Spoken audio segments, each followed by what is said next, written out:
第八魂技。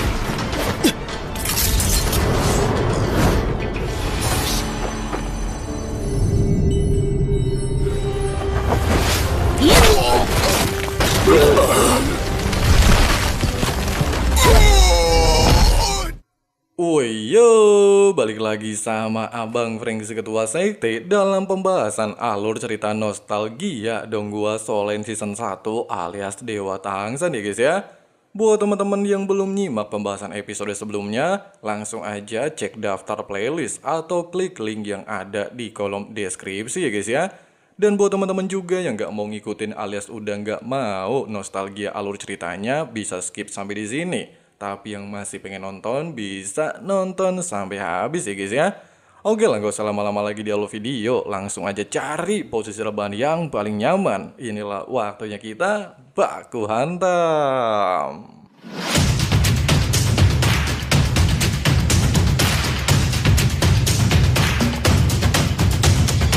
Singkat cerita, rombongan Tangsan akhirnya tiba di gerbang utama Sekte Pertahanan. Kedatangan mereka juga disambut baik oleh ketua Sekte Pertahanan bernama Niu Gao.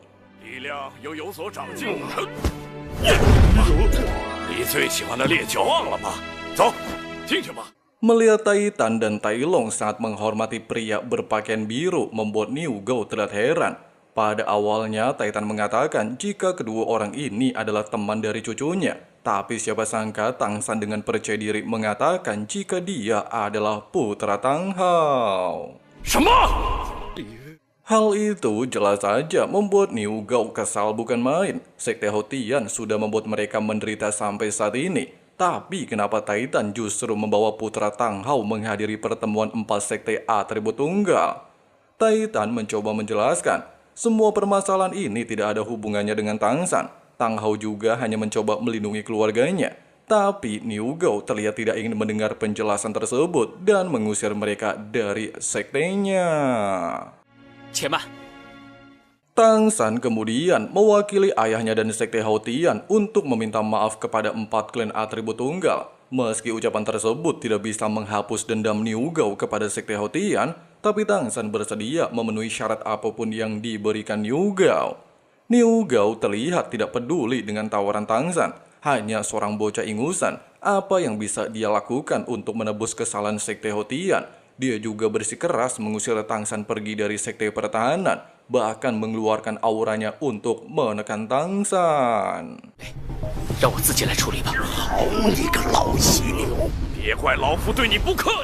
Tapi dengan sangat santai dan bantuan domain pembunuhan, Tangsan mampu menahan tekanan Niu Gao. Hal itu membuat hati Niu Gao sedikit bergetar. Dia juga bersedia menghapus semua dendamnya dengan sekte Houtian, asalkan Tangsan mampu bertarung dengannya selama 5 menit. Dengan kekuatannya di level 84, Niu Gao terlihat sangat percaya diri untuk menghadapi Tangsan. Tapi Titan mengatakan jika Tangsan memiliki bakat jauh di atas ayahnya. Tangsan juga tiba-tiba meminta pertarungan mereka dilakukan secara sederhana di dalam lingkaran api buatan Ma Hongzhou. Siapapun yang keluar dari lingkaran api akan dianggap kalah. Taruhan itu jelas saja menguntungkan Niu Gao. Dengan statusnya sebagai pemilik pertahanan terkuat, Niu Gao terlihat sangat sombong bisa mengalahkan Tangsan. Setelah dupa dinyalakan, pertandingan mereka pun dimulai.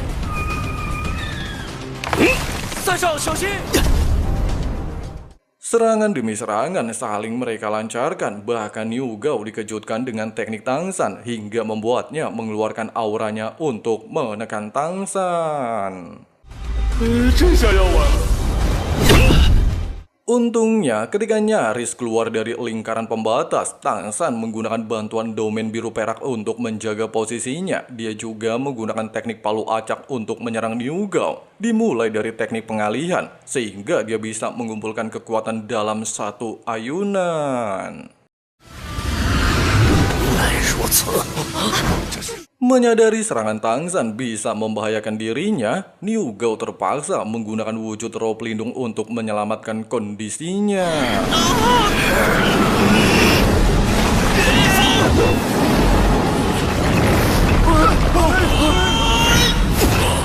Nah, dikarenakan Niu Gao menggunakan wujud roh pelindung serta keluar lingkaran, dia bisa dianggap kalah. Dia juga menepati janjinya untuk menghapus semua dendam antara Sekte Pertahanan dan Sekte Hotian. Titan juga memanfaatkan momen ini untuk mengajak Sekte Pertahanan bergabung dengan Sekte Tang.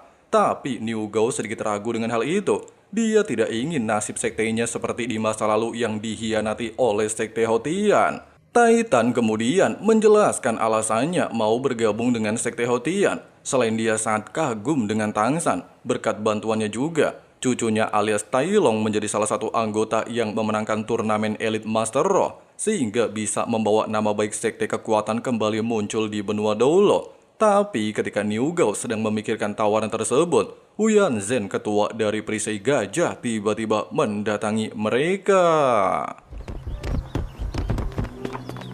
呼延震， Huyan Zhen tanpa basa-basi langsung mengutarakan niatnya untuk mengajak Sekte Pertahanan bergabung dengan Sekte Perisai Gajah. Pasalnya sebentar lagi Allah Wuhun akan mengadakan pemilihan 7 sekte teratas. Dengan menggabungkan sekte, mereka bisa memiliki kesempatan menduduki 3 sekte teratas. Pasalnya Sekte Hotian, Sekte Pagoda, dan Sekte Naga Petir Biru hanya tinggal nama. Tapi jelas saja, hal itu ditolak mentah-mentah oleh Niu Gao. Dendamnya terhadap Aula Wuhun sudah tidak bisa lagi diredam. Karena ulah Aula Wuhun, sektenya harus menderita selama berpuluh-puluh tahun. Penolakan itu jelas saja membuat situasi menjadi sangat tegang.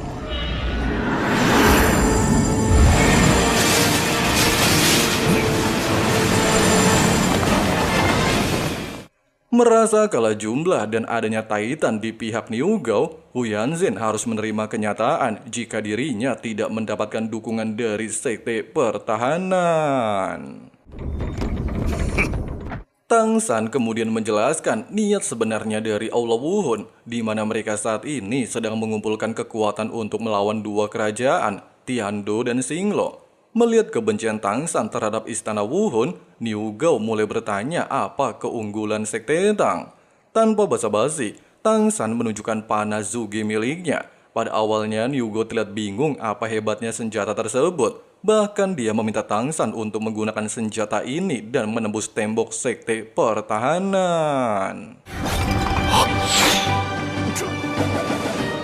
Melihat hal itu, jelas saja membuat Niu Gao tercengang bukan main. Pasalnya bangunan yang dia buat memiliki pertahanan terbaik dalam sejarah, tapi bisa ditembus oleh senjata buatan Tangsan. Hal itu juga bisa mereka gunakan dalam perang secara massal melawan Kekaisaran Wuhun di masa depan. Tangsan juga berjanji kalau Sekte Tang tidak akan pernah bekerja sama dengan Sekte Hotian. Mendengarkan hal itu, serta kekuatan yang ditunjukkan senjata tersebut, Niu Gao bersedia bergabung dengan Sekte Tang di bawah kepemimpinan Tangsan. Dengan ini, Sekte Tang telah memiliki 2 sekte atribut tunggal. 最讨厌别人叫他老白鸟，不如把老白鸟也拉过来。说到以前，至少喝个1天1夜。 Di tengah-tengah pesta perayaan bergabungnya klan pertahanan ke dalam Sekte Tang, rombongan klan kecepatan yang dipimpin oleh Bai He tiba di tempat ini untuk menghadiri pertemuan 4 klan atribut tunggal. Bai He juga telah membawa cucunya yang bernama Bai Chen Xiang. Nah, di sini awal mula Ma Hongjun jatuh cinta kepada Bai Chen Xiang. Ya, bisa dibilang cinta pada pandangan pertama ya guys ya. Bai He lantas bertanya apa tujuan Huyan Zhen mendatangi klan pertahanan. Pasalnya dia tidak sengaja bertemu dengannya dalam perjalanan. Niu Gao bilang Huyan Zhen bertujuan untuk merekrut klan pertahanan bergabung dengan Aula Wuhun. Tapi dia menolaknya. Oleh sebab itu, untuk menghindari serangan tiba-tiba dari Sekte Gajah Armor, Niu Gao berencana menggabungkan klan pertahanan dan klan kekuatan milik Titan di wilayah Tiando. Titan kemudian memperkenalkan Tangsan, seorang pemuda yang terkenal dengan kejeniusannya. Dia bahkan mampu menciptakan beberapa senjata rahasia. Salah satunya adalah senjata panah Zuge. Senjata ini cukup terbukti memiliki kekuatan mematikan. Selain mampu menembus tembok Sekte Pertahanan, panah Zuge juga digunakan Sekte Pagoda untuk melindungi diri dari serangan Aula Wuhun. Senjata ini seketika menarik perhatian Bai He. Dia merasa jika senjata tersebut sangat cocok untuk klan kecepatan. Meski mereka memiliki kecepatan luar biasa, namun tidak memiliki kemampuan menyerang. sehingga senjata ini bisa menutupi kelemahan sekte kecepatan. Pada awalnya, Bai He berniat untuk membelinya, namun Tang San bilang kalau senjata itu dia berikan kepada Bai He sebagai hadiah. Tapi sayang Bai He menolaknya, dia beranggapan senjata tersebut sangat berharga. Tidak kehabisan ide untuk mendapatkan perhatian Bai He, Tang San berniat untuk menantang Bai Chen Xi yang bertarung. Jika dia menang, maka Bai He hanya perlu membayar 100 koin emas untuk senjata tersebut. Tapi kalau dia kalah, Tang San bersedia memberikan senjata tersebut secara cuma-cuma. Taruhan mereka akan dilakukan dalam waktu 1 batang dupa. Jika Bai Chen Xi yang berhasil menyentuhnya, maka Tang San akan mengakui kekalahan. Begitu juga dengan sebaliknya. 唐门，唐三， 敏之一族白沉香。 Dengan menggunakan langkah 1000 bayangan dan mata iblis ungu, Tang San terlihat dengan mudah menghindari setiap sentuhan Bai Chen Xiang. Sementara Niu Go dan Titan telah mulai mencoba merayu Bai He untuk mau bergabung dengan sekte buatan Tang San. Titan juga menegaskan, Tang San mendirikan sekte Tang untuk mempersiapkan diri melawan Aula Wuhun. 竟然都躲过去了。 Merasa kecepatannya masih belum mampu untuk menyentuh Tang San, Bai Chen Xiang mencoba menggunakan kekuatan roh pelindungnya, bahkan menggunakan teknik ketiga untuk meningkatkan kecepatannya, serta menambahkan efek ilusi di setiap gerakannya. 唐三，这次你跑不掉。 Akhirnya, waktu taruhan mereka berakhir. Di sini Bai Chen Xiang terlihat tidak terima dengan kekalahannya. Namun Bai He menegaskan kekalahan bukanlah hal yang buruk. Dia juga memberikan 100 koin sesuai dengan taruhan mereka sebelumnya. 白姑娘承让了。 Memanfaatkan hasil dari pertarungan barusan, Tang San lantas menantang Bai He untuk bertaruh. Tang San bilang kalau dia menang, Bai He harus bersedia membawa klan kecepatan untuk bergabung dengan sekte Tang. Tapi kalau dia kalah, Tang San siap memberikan 1 set senjata rahasia kepada klan kecepatan. Taruhan tersebut jelas saja disanggupi oleh Bai He, mengingat klan kecepatan belum terkalahkan dalam hal kecepatan selama ini. Pertarungannya masihlah sama, 1 batang dupa. Jika Bai He berhasil menyentuh Tang San, dia menang. Dikarenakan tempat tersebut terlalu sempit, Bai He meminta taruhan mereka dilakukan di luar ruangan. 请。 Di awal pertarungan, Tang San menggunakan domain biru perak dan mata iblis ungu untuk melihat gerakan Bai He. Bahkan dia menggunakan teknik tulang roh Xiaowu teleportasi untuk menghindarinya. Menyadari jika Tang San memiliki kemampuan teleportasi, Bai He terlihat mulai serius. Dia bahkan menggunakan roh pelindungnya untuk melakukan pertarungan.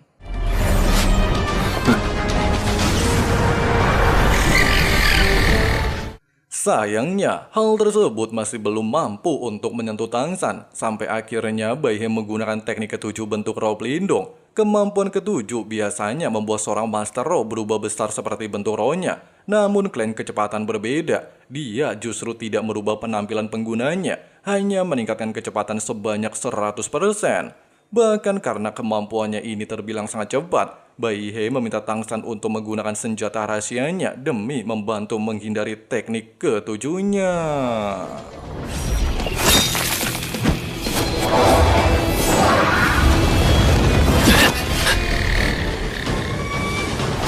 第八魂技， Di tengah-tengah pertarungan, Tang San menggunakan salah satu senjata rahasia untuk menyerang klon tubuh Bai He. Tapi sayang hal tersebut terlihat sia-sia saja. Bahkan pantulan dari senjata miliknya nyaris mengenai Bai Chen Xiang. Tapi untungnya Ma Hongjun bergerak cepat untuk menyelamatkannya.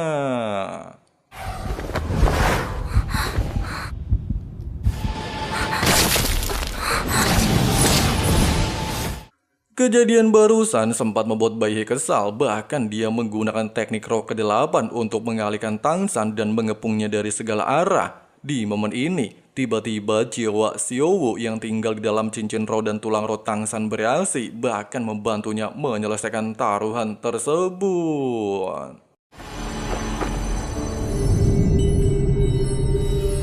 Xiaowu。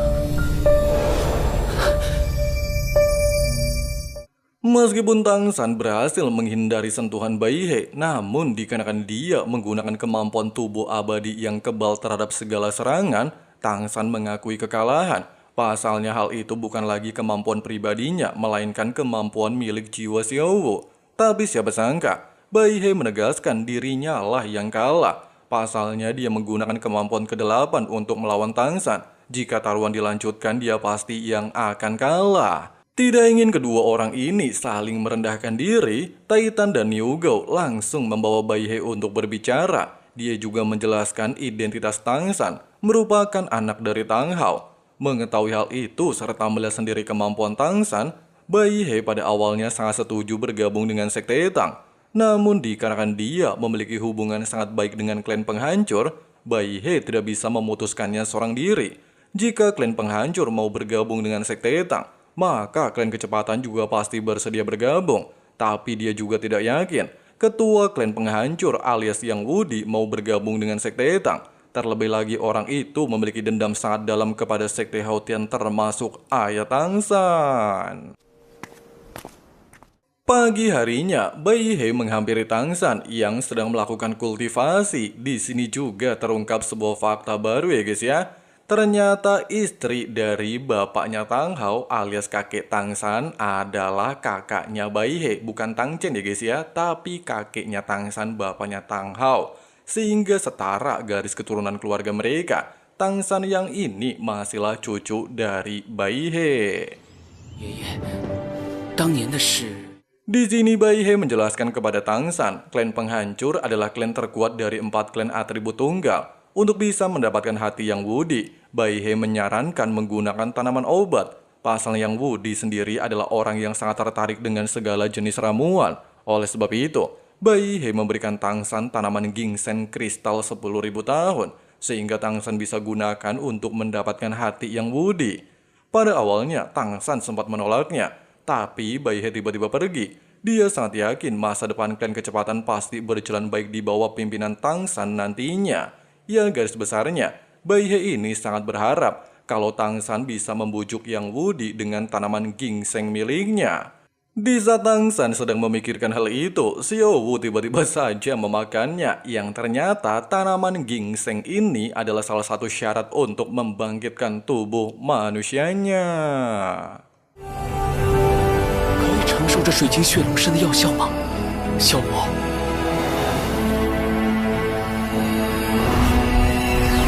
复活的希望就更大了。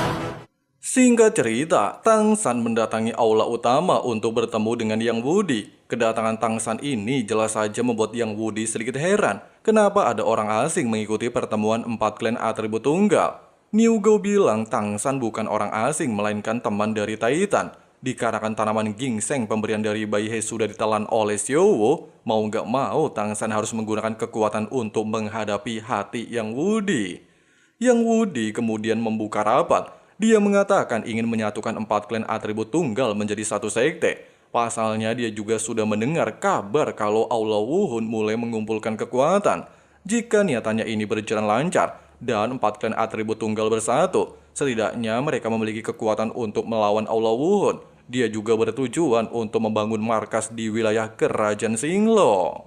Titan mengatakan kalau tujuan Yang Wudi sama persis seperti tujuan mereka melakukan pertemuan. Namun dia lebih memilih untuk mendirikan sekte baru di Kerajaan Tiando. Dia juga sudah membahasnya dengan 3 tetua lainnya sebelum Yang Wudi datang. Sekte baru yang akan mereka dirikan bernama Sekte Tang. Dan Tang San lah pemimpin sekte tersebut.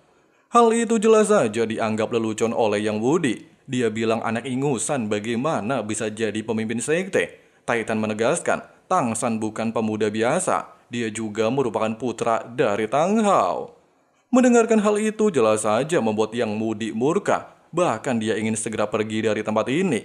Namun para tetua mencoba mencegahnya. Tapi sayang Yang Wudi tetap dengan pendiriannya. Kekecewaannya kepada Sekte Haotian sangatlah dalam. Tidak ingin masalah tersebut berlarut-larut, Tang San kemudian mengajak Yang Wudi bertaruh. Jika dirinya kalah, Tang San siap memberikan apapun untuk Yang Wudi. Tapi jika dia menang, Tang San meminta Yang Wudi untuk memberikan satu janji. Dengan sangat sombong, Yang Wudi berjanji jika dia kalah, dia siap memberikan apapun kepada Tang San, termasuk nyawanya. Waduh. 三哥这招真是管用。Yang Wudi diketahui seorang spirit Dolo level 82 master tipe serangan, sedangkan Tang San level 66 tipe pengendali. Hal yang mengejutkan, Tang San memiliki cincin roh 100.000 tahun, bahkan dia menunjukkan tulang roh eksternal miliknya. 你准备好了？我必须全力以赴，还隐藏了多少实力？好，小三。 Di awal pertarungan, Tang San mengambil inisiatif untuk membatasi gerakan Yang Wudi, tapi sayang tidak berjalan lancar. Bahkan semua serangan senjata rahasia miliknya mampu diblokir dengan mudah oleh Yang Wudi.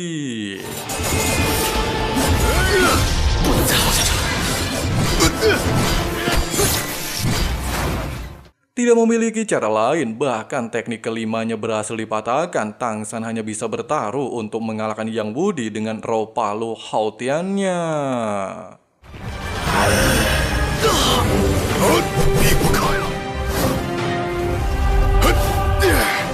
Di momen krisis ketika Tang San hampir tidak sadarkan diri, jiwa Xiao Wu yang tertidur di cincin roh dan tulang rohnya tiba-tiba bersatu. Dia dengan sangat marah menyerang Yang Wudi dengan teknik tendangan bebas bak Cristiano Ronaldo. Untungnya Tang San meminta Xiao Wu untuk berhenti, kalau enggak udah koit Yang Wudi ya kan?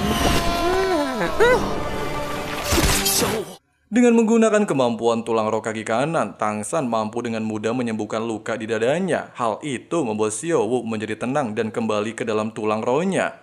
Penampakan Xiao Wu sebelumnya membuat Tang San sedikit heran, apakah tanaman ginseng yang dia makan sebelumnya sudah bereaksi.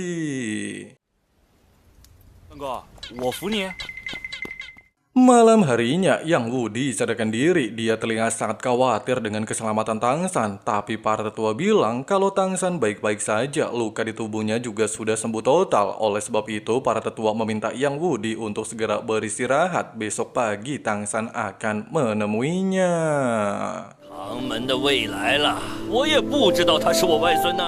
Di sisi lain, Tang San terbangun dari tidurnya. Dia tidak menyangka tubuh Xiao Wu yang awalnya cuma kelinci imut, kini sudah berubah menjadi bentuk manusia. Tapi sayang, Xiao Wu terlihat kayak orang linglung, yang menandakan jika jiwa Xiao Wu masih belum terbangun.